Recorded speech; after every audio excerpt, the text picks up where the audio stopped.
Hi everyone, thank you for joining us again. We're doing another TerraQuip Talk episode, and today I'm really happy to say, but we're gonna talk to an operator, Chase Woodhouse.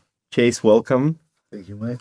I've known Chase for a number of years now. We worked together on a few projects where we've been the equipment supplier, and I like Chase because he's one of those operators that doesn't just bring to the game a very good experience, very good operator, very competent, but he's also got a very good understanding of the mechanics and of the equipment of the drilling rigs as well. So if there's a problem, we manage to solve it through, if the operator is competent enough, through the phone with his help and with us on the other line. So for that, I'm really happy, and I wanted to bring you here. Of course, we're going to bring more operators, more managing directors, engineers, estimators. We pretty much want to give a voice to the industry. While we're not exactly sure where we're heading, in all honesty now, just full transparency. But what I know for sure is that, first of all, we're enjoying this. We're enjoying sharing the experience that we have, the ideas that we accumulated over the years of drilling and piling.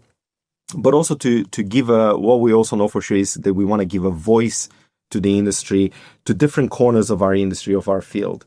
So with that, I guess let's start with the beginning. Chase, how did you get into drilling? How did you get into piling? I was just looking for a job, a footy career, sort of didn't go the way I was expecting, injuries and that. And then it was actually my Uncle Friday said, I've got a shovel for you. Okay. Yeah, sitting on the shovel, first job away in Singleton, and I remember leaning on the shovel first day and looking in the rig and saying, that's where I want to be. I want to be inside there. And then just done whatever I had to get there. So, yeah, and then I've been there ever since. So which year did you start? How many years ago? 2005. 20 years. So 20 years now. Yeah. That's a good celebration, to talk about your career. Yeah. No, it's been good. Had some good teachers. I was lucky enough to start with a company that Invested in people. And quality, safety. So I learned the foundations very well. And a lot of good people in there. So you started 20 years ago. You started, I guess, pretty much on the shovel, like entry level. How many years did it take you to actually become a proficient operator on the rig? And what were the steps, let's say, did you have to go through? Those first couple of years, look, I'm a firm believer even now that unless you know how to offside a rig and your way around the ground, around the machine, you don't get in the machine. Which doesn't happen anymore, but about 3 years before. About a full 3 years, yeah. Full-time operator. Right. I had some good teachers too, so made it a lot easier, the company I was with. So I guess for someone that's looking, and aspires like you did, 20 years ago to become a drilling rig operator, piling rig operator, what do you think the steps they should take, in the proper way to become safe, efficient, competent? I think a lot of it is learning. Like, these machinery are big enough that you're not going to get a paper cut or a sore hand if something goes wrong. You're going to get seriously injured or Someone's, God forbid, killed, yeah. Yeah. So it's a lot of getting the relevant tickets, like the Dogman ticket, even riggers, knowing your way around the machinery first. Because it gets dangerous, yeah. Far too many accidents. Safety is a big concern. I'm pretty sure in 20 years you've seen some, let's say, awakening moments, where. Oh yeah. Yeah, well, I remember my first couple of jobs was shoveling under a CFA auger all day. We don't do that now. We spot an excavator. There's auger cleaners that do it for you, and no one's in and around it whatsoever. Which, yeah, it's good. You see a few things along the way, hands, little injuries that make you go, oh, it's not good. In terms of, that's actually an interesting topic with the CFA auger cleaners because, well, number one, I guess I want to ask you, from what sort of depth onwards, like what sort of class of machine do you think that would be absolutely essential to have a CFA auger cleaner? Because obviously it's not really worth it if you're only drilling like 6-7 meters in CFA, right? Or do you think it's? Let me know your thoughts. Yeah, I think it's depending on the size of the holes, really. I mean, there's no point getting an auger cleaner for 450 holes. Most of it just falls off anyway. So I think anything bigger. So it's not so much the depth, it's the diameter that you're saying that it should be like anything above 450. Yeah, so it's, I mean, yeah, depending on how much auger string, like there's a lot of other factors to it too. If you've got 7 meters of auger string on and you're drilling 6 meters, you're not really taking it high enough for it to be a concern. To become a danger, yeah. It comes off the auger in it. So, yeah, I think just a lot of factors go into it. But anything under 450, and then you've got to have trained staff there who know how to use a shovel. Yeah. Because if you're cleaning the augers with a shovel and that gets caught, what about the procedure where some of the operators, as soon as they'll drill the hole, they don't actually have an auger cleaner. They drill the hole, they come out of the hole, they finish the pile, and then they put it, like they tell everybody, to shake and then they shake the auger. Yeah. Well, what about that procedure? Well, I don't know too many sites that will let that happen. That doesn't happen anymore, right? Well, I suppose on smaller sites, yeah. On smaller sites, yeah. Nothing that I've sort of done for a long time. I don't think it's a good idea. Depending on the material, if it's sand and it's wet, it's going to drop straight down. But if it's clay, that hits somebody from 10, 15 meters. Yeah, that's serious weight. That's serious speed that it falls with. And it's heavy, and hard ass not going to save your life. Yeah, for sure. And I'm sure you would have experienced different auger cleaners. The star auger cleaner, the one with the brush. You would have experienced the one with the rollers that sits on the auger and kind of like spins.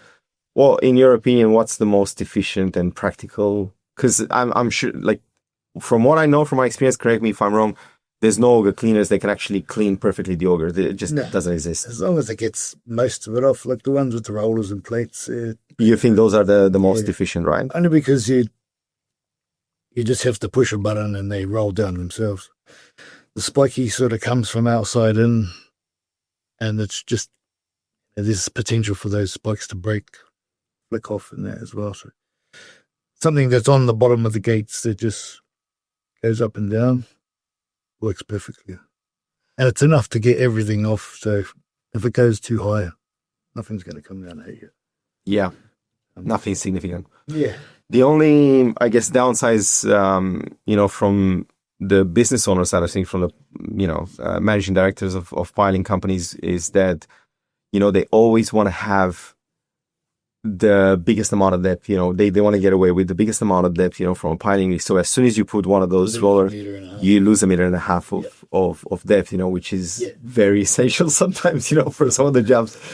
So there's always, a bit of a trade-off there. Well, that's what, it comes into whatever jobs you're going for. You've got to have the right rigs. Like, you can't buy one rig and do everything with it. It's just impossible. Yeah. It's about having the right equipment and multiple of them. Well, knowing the limits of your machine and not going for jobs that are beyond the limits of your machine. Which we both know it happens all the time, right? All the time. That's just the reality of our game. It turns into reinventing all these little bits and pieces to make it work, which are not manufacturers warranted or issued. Yeah, and sometimes it's not that we're not saying in any way that the owners are getting greedy, and trying to get the most out of it, but sometimes you just physically cannot fit a large enough rig to have all that contingency in place and also fit on the job. You need to kind of like get the most out of a very small footprint rig, which of course is not going to have the same power as a 120-ton rig. Yeah. So of course you have to go beyond because you have no choice. There's no other way to do it. What sort of drilling technologies do you have experience drilling with? So obviously you started with the bore pile. Yeah, board piles. Was that the first technology that you started with, that you learned with? Yeah, there wasn't really much technology to it. It was, I learned on a Sormac 210. R210, the fully computerized. 208 it was. Oh, the R208, yeah. So I started learning on there. We didn't, it had a depth gauge and an inclinometer. That was it. That's it, yeah. And then we did 312s, which we had the stopwatch marks on the rope. And this was before John Lutz's systems got put in the rigs and that. So we used to count the extraction rate on the rope by meters while we're watching the stopwatch go down. So 1.8 extraction rate per minute. You're sort of watching the rope. And so you had marks on the actual main range rope? Every meter. Yeah, there wasn't a technology. Yeah. So, but it worked. Yeah. And I think that's the biggest issue now is that a lot of boys are learning how to operate computers, not machines. So as soon as the machine breaks down, can't work. Yeah. And yeah. There's nothing they can do about it. Yeah, well, if the computer breaks down, it automatically, I just go into still pulling a manually, yeah. Yeah. Whereas a lot. But a lot of the rigs these days, correct me if I'm wrong, as soon as the computer kind of like shuts down, you can't really operate in manual mode, or can you? Yes, some of them, just depending on what the issue is. Like, if you've got a CFA auger locked up under too much weight, it's going to stop you. It could be just the concrete sensor's gone off, so it's not recording concrete. You can still work, yeah. Still pull the ball. It just depends which part of the rig breaks down, I guess. If it's obviously the safety stuff where the machine's off balance or the rope's got too much weight, it'll cut you out. But it might a lot of the other stuff, computerized stuff, you can work against. Yes. So you worked in Kelly bar mode. You've learned bore pile first. For how many years before you moved into CFA? Well, because companies are getting different jobs all the time. You could be on a Kelly job one day, and then the following week you're straight into a CFA job. So I was lucky enough to learn them both sort of side by side. So you kind of learned them from the beginning, side by side? It wasn't anything where I learned one first and then on to the next. Oh, okay. It was sort of, we got a Kelly job, then you got a CFA job, now you got a job with liners. A lot of... So case bore pile, yeah? So a lot of different ones. This week we're doing a bridge, this week we're doing CFA. And then how many years after did you move into, because you do also diaphragm wall? Yeah, well, D-wall's only just been recently, the last a year also. But did a lot of CSM, jet grout, case CFA, double rotary. What sort of machines did you use for double rotary? Bowers. Yeah, the RGs. RGs, yeah. And with Teco, used Teco's E25. Double rotary as well? Was that with... Ladies. with Bashi? Wagstaff. Oh, with Wagstaff. Okay, yeah. CF Group did a lot of CSM, a lot of CFA. Do you see the D-wall? I mean, we spoke a little bit earlier before we started shooting. We spoke about how D-wall, has become more prevalent now, even with smaller contractors, not only with the 5 contractors. Do you see this taking off and kind of like being like the CFA in the 90s? Just yeah, well, that's effectively what it is. A secant wall, but a panel. So you're getting bigger panels out daily. I think in Adelaide we're pouring this week 5 a week. 5 panels a week? Yeah, these are 7-meter panels. Wow. So you're 7-meter length by what width? 1.2 and 1.5. And how deep? 35. I think the deepest was 50. So 35 to 50 meters depth. Yeah. 1.2 meter in width. Yeah. And they're 7 meters long. Yeah. And you guys are pouring per week 6 or 7, you said? 5 or 6. 5 or 6 per week. 5 has been a good week. So let's say 1 per day on average. Yeah, average.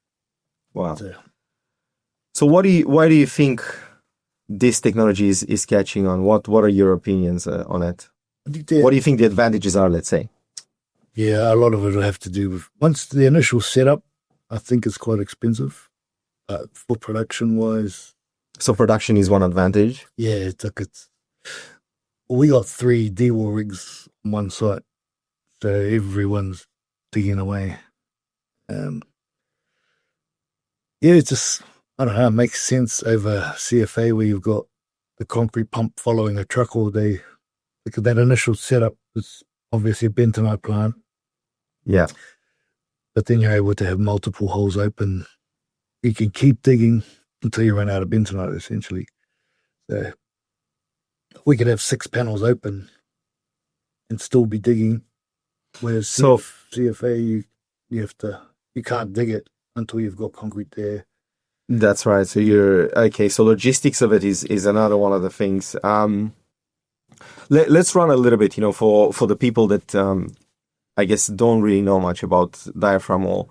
What's kind of like let's say a simple step procedure. So you start with the grab? Yeah, crane grab, which the 1.5s that I'm on, it's a pretty big one, big wall. It's essentially we go down 1.5 meters, 2 meters. Just start it. Yeah, just to start it, and then it's got a guide wall like CFA, CKM walls. Yeah. Same thing. And then you use bentonite the whole way. So to fill it up, and then you come with a cutter sawing thing. No, we don't use the cutters. We're just digging. Just digging with a grab. And clay. I think the cutters are more for that harder rock. Yeah. Sydney sandstone a lot. Whereas Adelaide has a lot more clay, so it allows you to clay sand. That's why the bentonite's essential down there because to hold those holes up. When you can imagine the amount. Like a 7 meter by 1.2. How many cube of bentonite in there? Oh, it's huge. It's a lot of weight. And I think we're doing 250 to 350 cube pours per panel. Per panel. Yeah. Wow. So, that's some serious numbers. Yeah. So and that's some days it's an 8-hour pour. 2 trucks on the panels at once. You got 2 hoppers, 2 trucks backing up.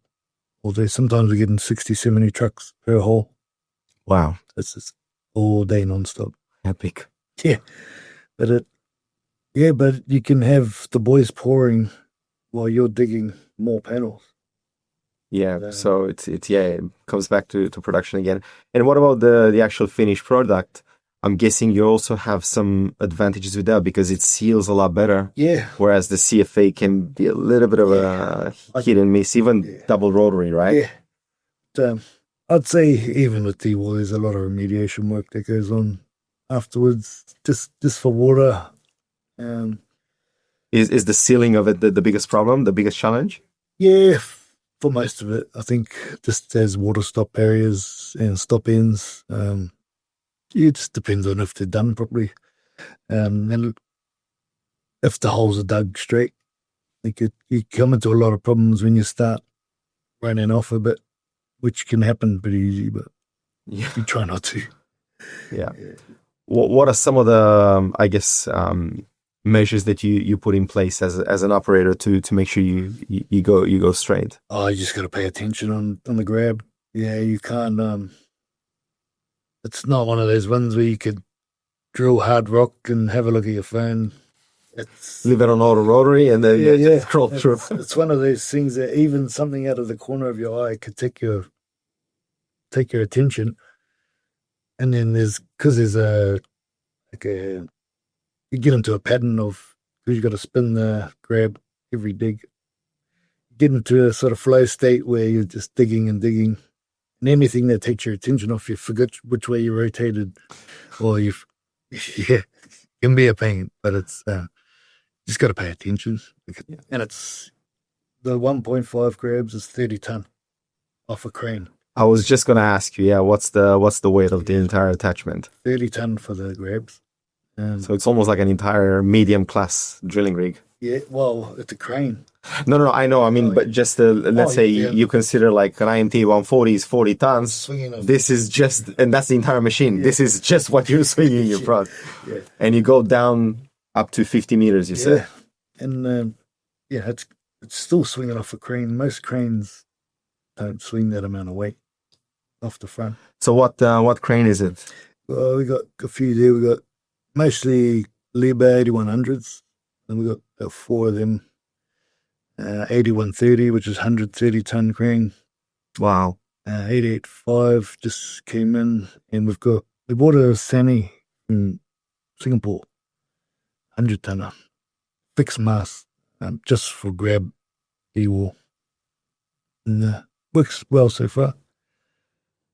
You've actually just reminded me to ask you something. We didn't actually have this question here, but it's something that goes around quite a lot right now, and that is the Chinese equipment in foundation, in piling. If you ask me, like my opinion is like obviously TerraQuip, we're very loyal to our European customers. Yeah. We understand that some suppliers moved on to the Chinese manufacturer, which is perfectly fine. I just wanted to ask you, like, what's your opinion from what you've seen on site? To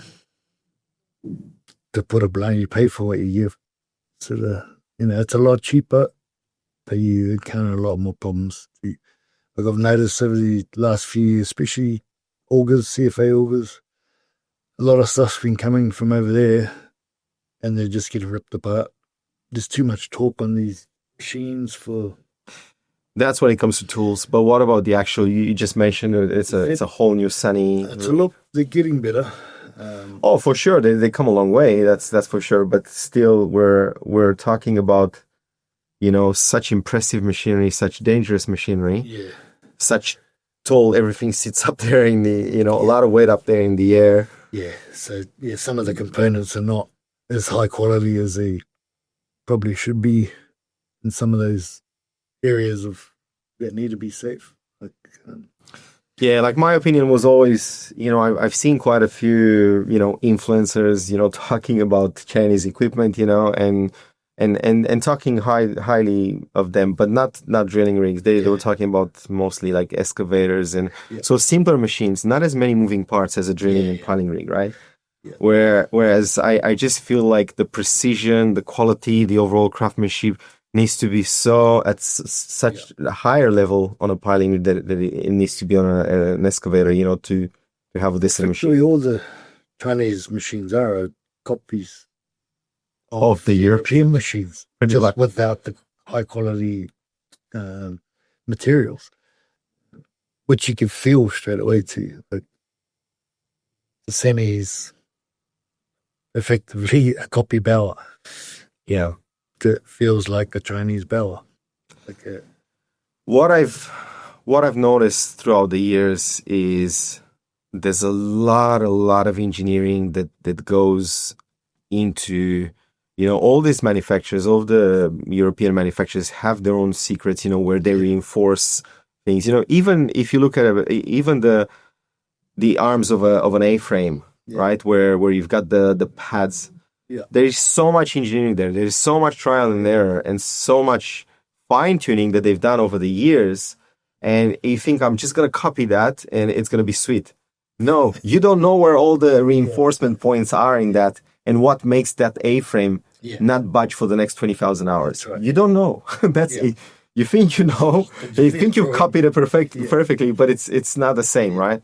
And I mean, not even, talking about like really complicated components like the hydraulic pumps, the winches, which there are a handful of manufacturers that are really high quality, and you can fully trust. And I've seen what's funny is I've seen Chinese manufacturers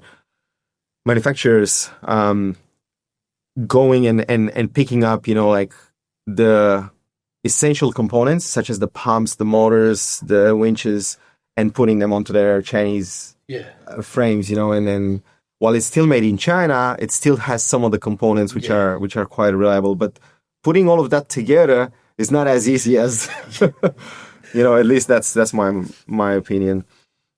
What are some of the, let's say, most challenging projects that you've worked in the last 20 years? Um, let's say the W2B was a bit challenging. There was it was 43 bridges from Coffs Harbour to Ballina. It was the last part of the Pacific Highway upgrades along to Brisbane, which was all done under polymer. Was that cased bore pile? Yeah, all in polymer, right next to rivers, through emu walks and all that. So it's a lot of enviro stuff. Had to deal with closing all the gates every night so the animals aren't getting in to site. That was a big one. That job we did at DY was terrible. Was that with the IMT A70? Yeah, but it wasn't so much the machinery, it's just, and they dug too deep, water's coming in, sand, just, yeah, sand jobs are always a pain if you haven't organised them properly. Yeah, I tend to forget the bad ones. You gotta just push them out. You gotta put it, okay. Not concentrate on them. Okay. To be positive. Yeah, absolutely. What do you enjoy most about being an operator? I quite like I like watching the computer and building a pile or D-wall and doing my best to perfect it. Like I like it to be the best. And I mean, operators are all operators. Everyone thinks they're the best operator. Yeah, absolutely. So it's it's being on a D-wall job where two other cranes are digging at the same time. It's kind of not spoken about really, but you want to be the best you can be in comparison to everyone around you, which for us sort of experienced operators, it makes it better because we sort of bounce off each other, and something goes wrong, we sort of talk about it. You kind of like motivate and you learn from each other, right? Like what to do and what not to do. Yeah, simple things like driving my kids around saying, Dad did that. Yeah, I've worked on that project, yeah. And there's, those piles, Dad did those piles. It's little stuff like that.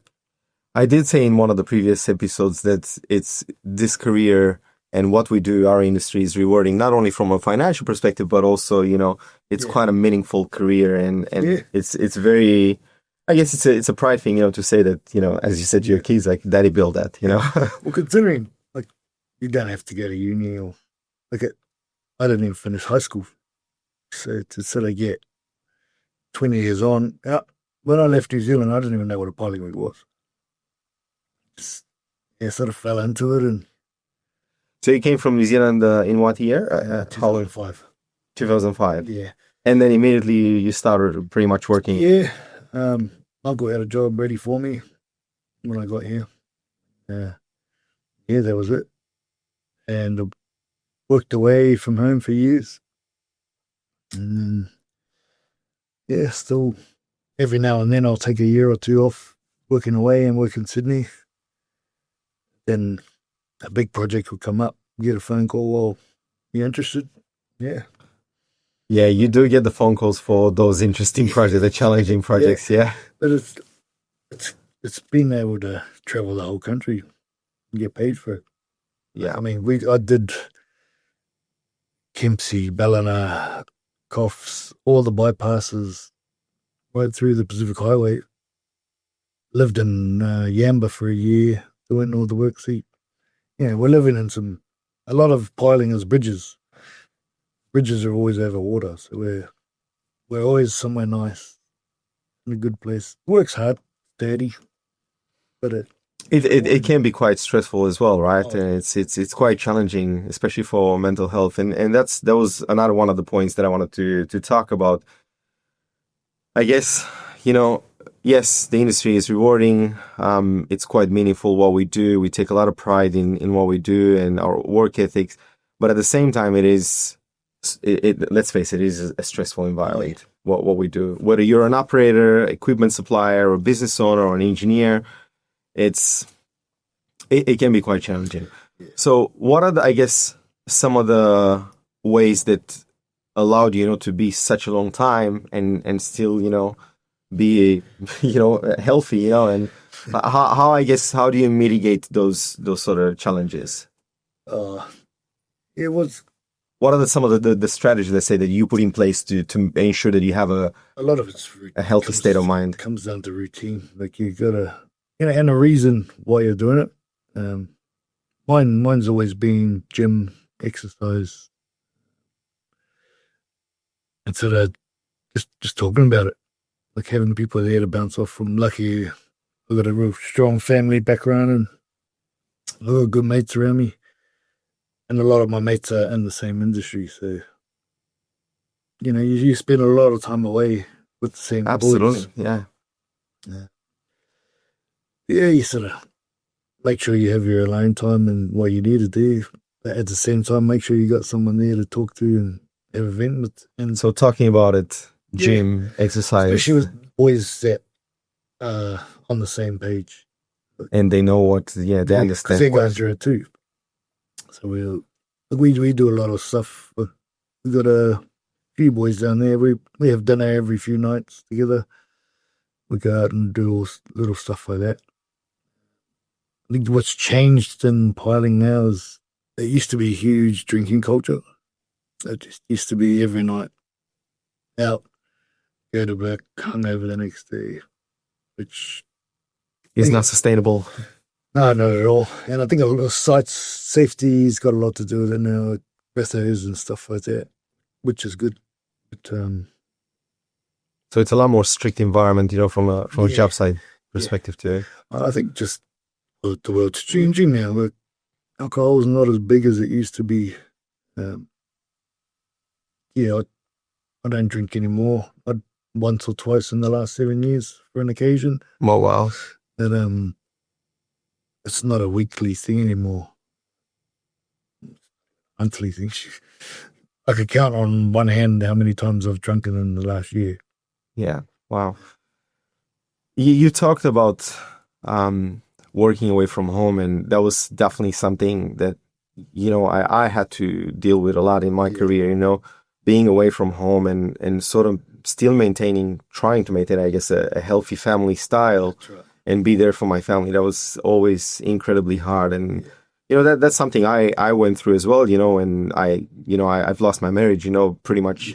I always say it's because of my business. It's not because of my business, but it took me a long time, to learn, how to manage it.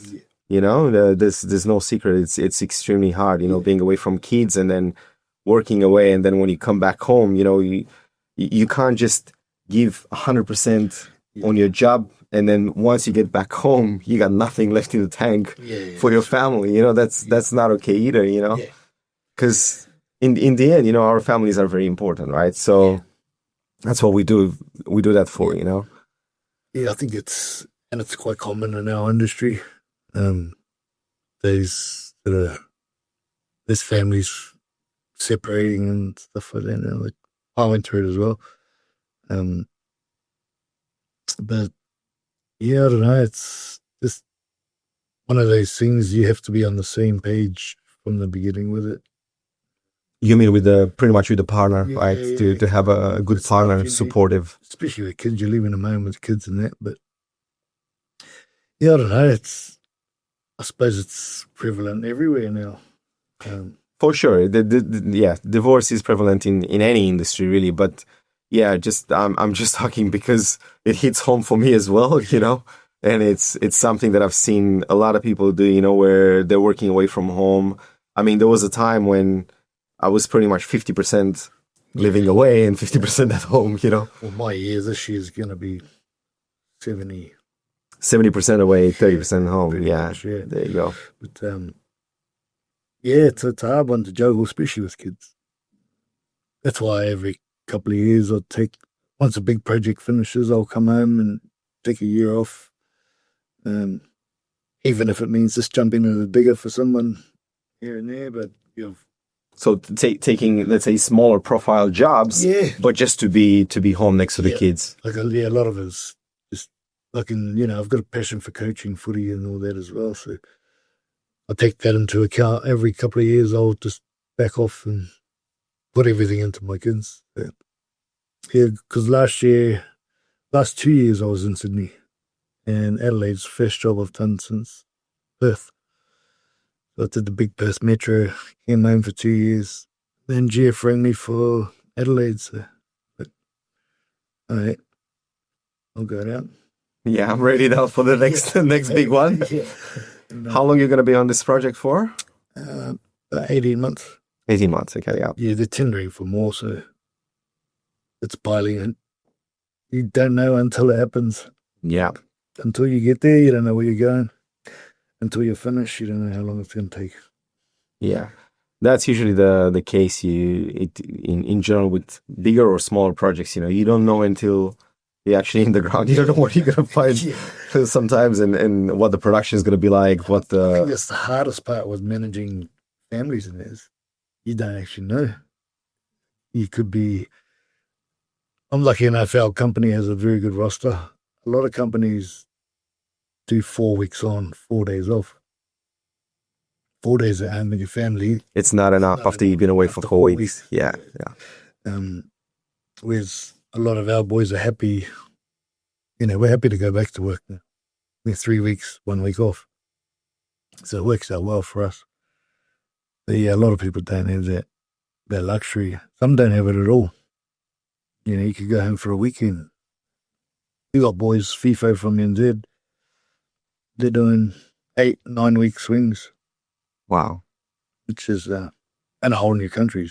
Yeah. Tough. It's definitely tough. Yeah. It's definitely challenging. What are the ways that you, I guess, being in your career for 20 years, you've had times when you had to reprofile and learn on different machines, different brands, different classes, different technologies, different drilling methods. What are some of the ways that you've stayed up to date and made sure that you're still, I guess, relevant, to the industry? Yeah. I find LinkedIn's a good one to, because everyone posts business-wise up there. You see all the new technologies coming out, who's bringing out new what. But apart from that, it's sort of been word of mouth over the last few years. So I think this is a good idea because no one really even knows what it is. There's people now there's piling rigs everywhere. No one has a clue what they are. What they are, I know. Or what they do. They just see, there's a drill. And all they think is excavator. Oh, it's another digger. Completely different. I don't know if you've seen in one of the episodes, someone actually asked me what I do, and I said I'm in piling. Let's say. They say piling, are you a proctologist? Is that hemorrhoids? I was like, no, piling has in foundation piles. Yeah. I'll bet if you once see it. I'm a piler. Oh, well, you drove planes. Yeah, absolutely. That's why I wanted to do TerraQuip as well. It gives me the chance, to talk about this machinery, what I love. Honestly, construction in general, I couldn't care less. Excavators, cranes, either compactors, things like bulldozers, not my cup of tea at all. Have no interest in that. But piling rigs, drilling rigs, and I guess dealing with what's in the ground, and pretty much every layer of ground that you drill, tells a story. I find that extremely interesting, and I find the machines that do that extremely impressive and challenging as well.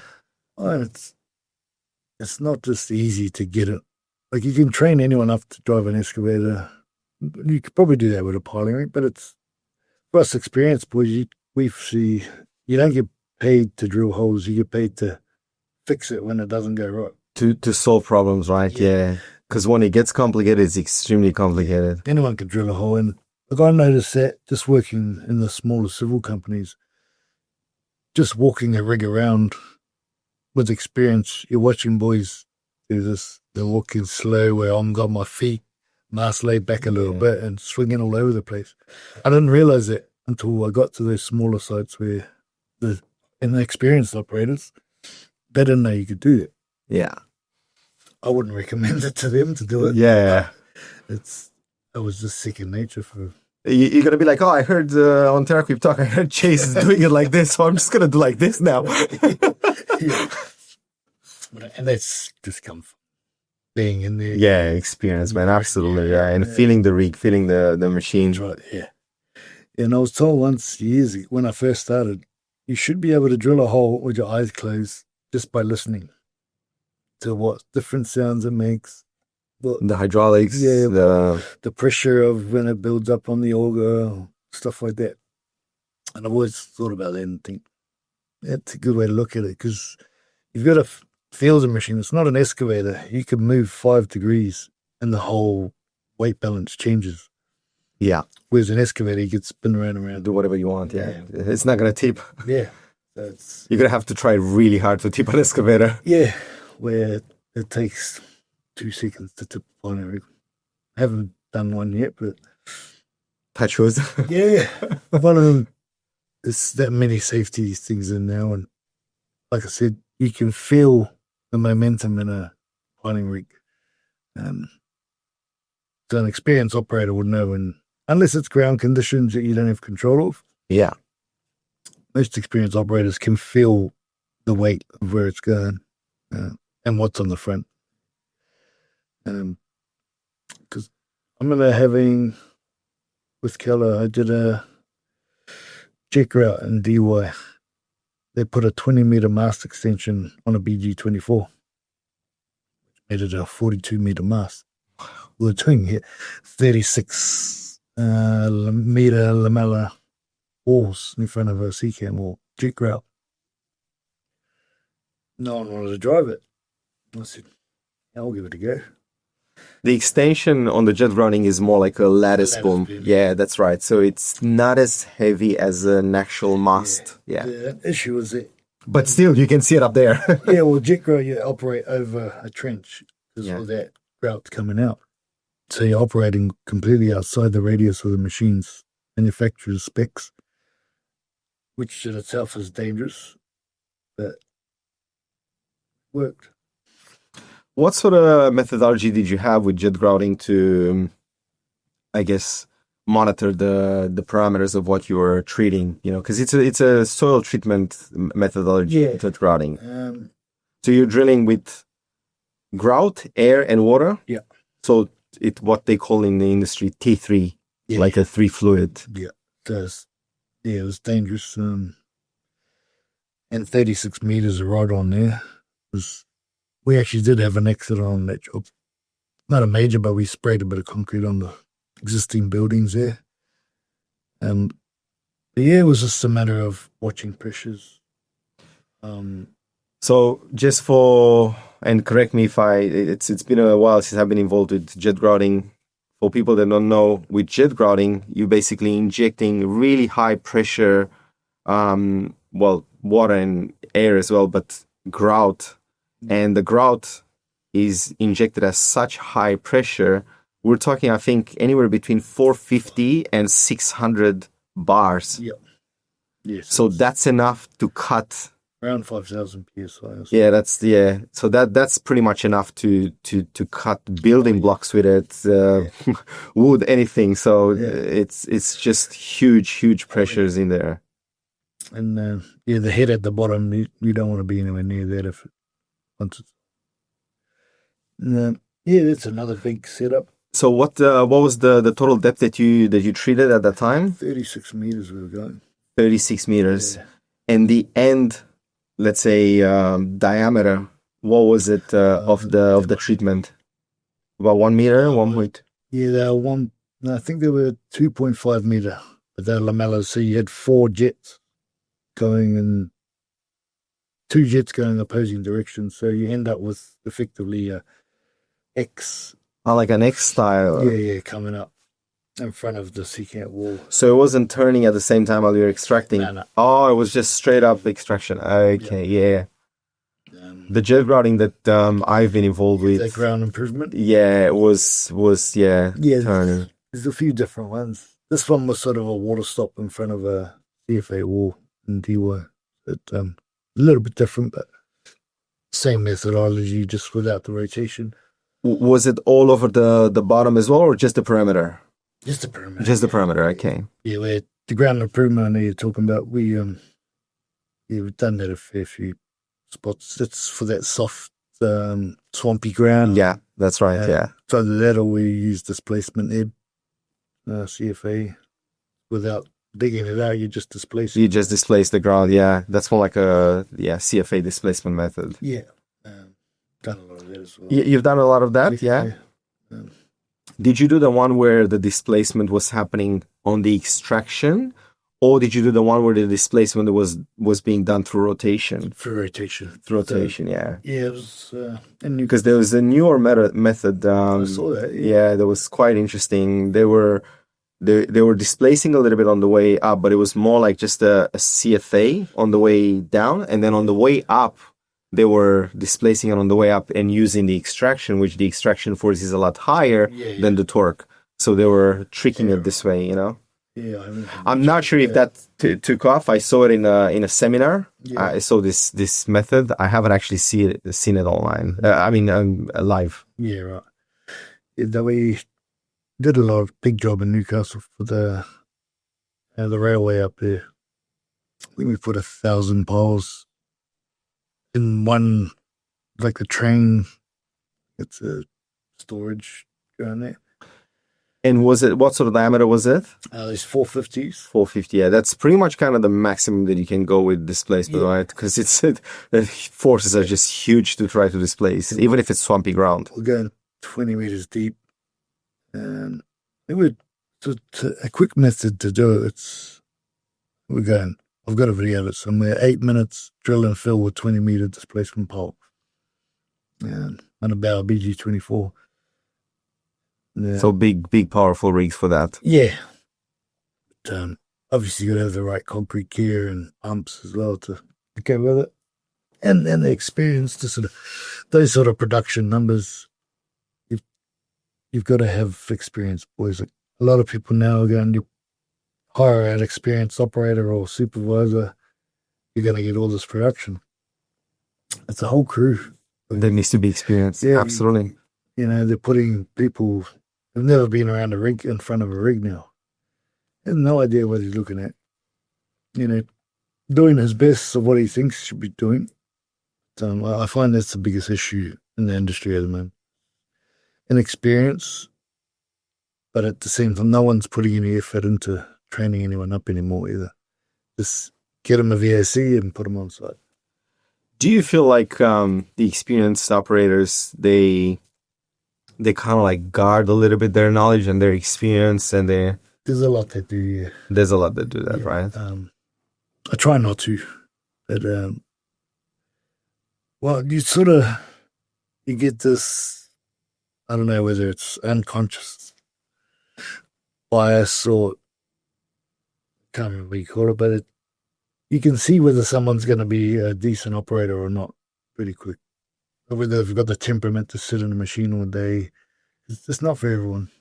Yeah, absolutely. Yeah, you got to be cut for it. It's one of those jobs where you've got to be worried enough about what you're doing without over worrying and stressing out. And you know what I mean? Absolutely. You got to be chill without being too chill. Yeah.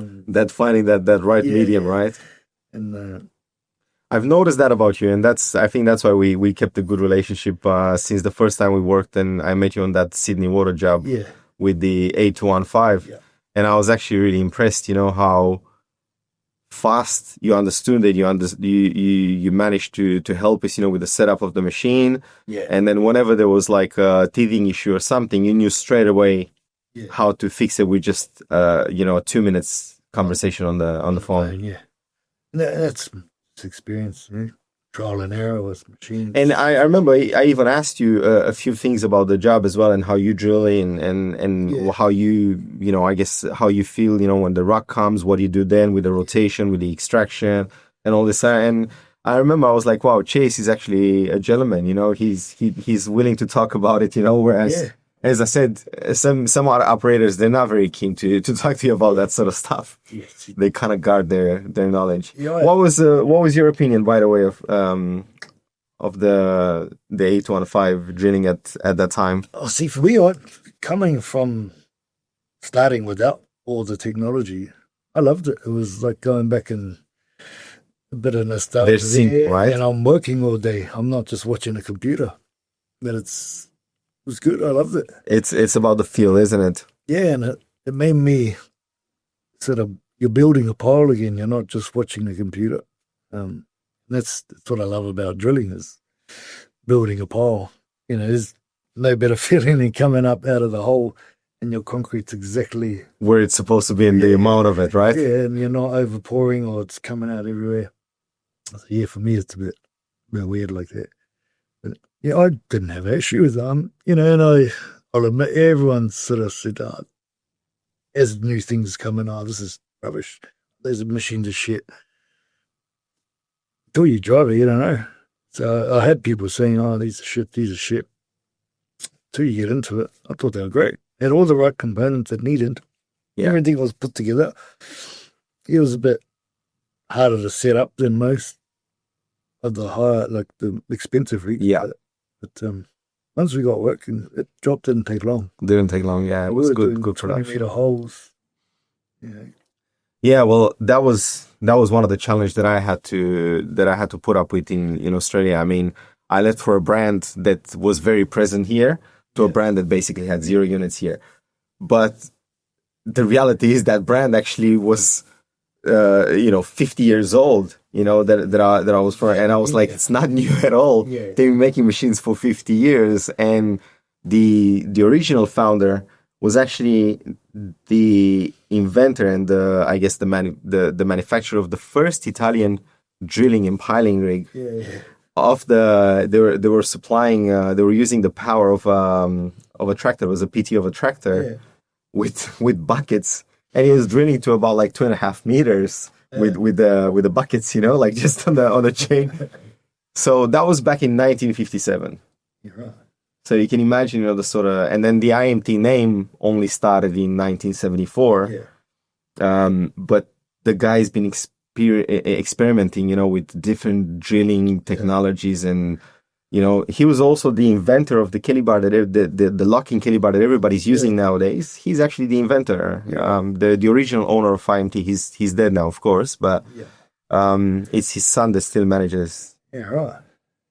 So huge history there, but because they haven't started here, as long as the other brands, I guess, because they were busy in other countries, I guess, it was a little bit harder to take off the ground. But now we actually have like 41, I think, IMTs in Australia. Well, there's obviously that top level, the German machines. I don't think it's below the next level. There's Sawmix. Yeah. I mean, there's different, I guess. I always say, the components are very, very similar. Yeah. And actually interchangeable from one machine, from one brand to the other. Yeah. If you really know, which one it is, Yeah. But they're built a little bit different, and they're a lot stronger. I'll give them that. Like they're a strong machine. Yeah. It feels like it's it's not something that's just going to snap, where a lot of these, take the Chinese ones, and a lot of the new Sawmix, I feel, it just, you buy a European car and it's solid, and you buy a Japanese car and you could feel that little plasticky feel about it.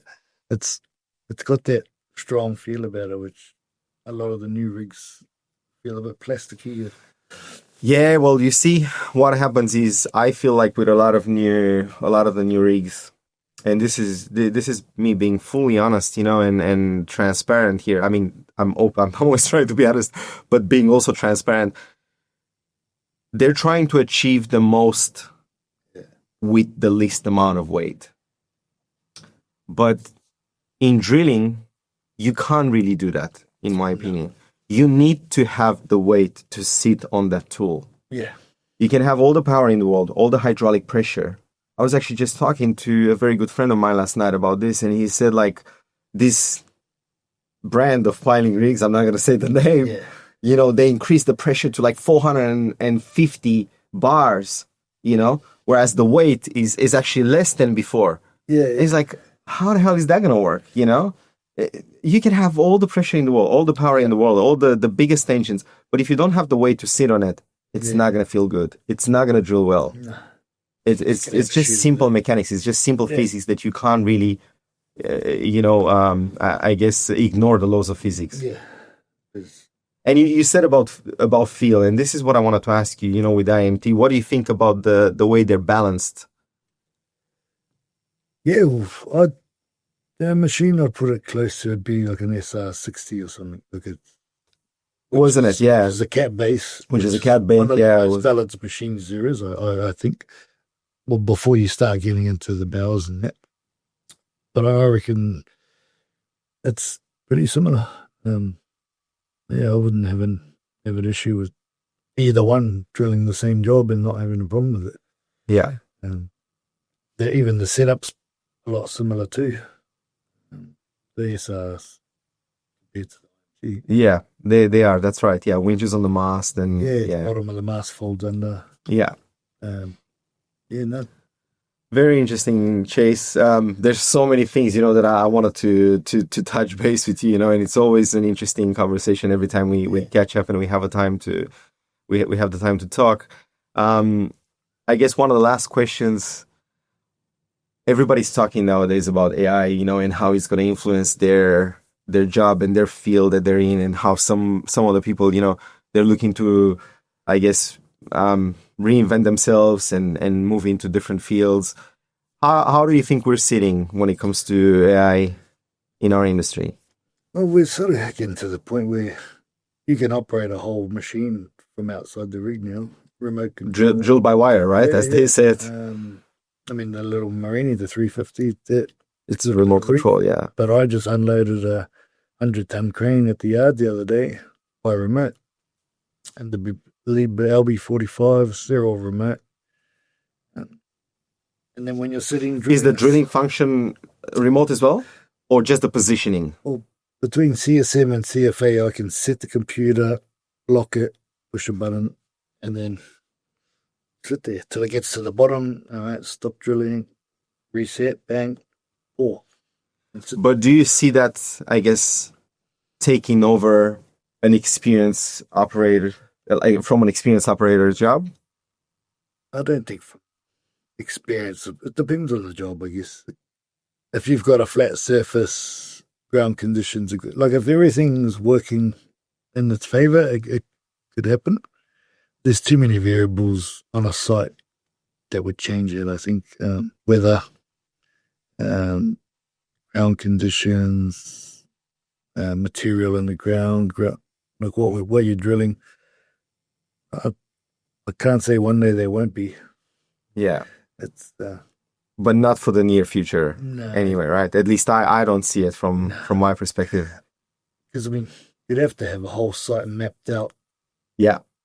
With pair numbers and computerized, where's it going to walk to by itself.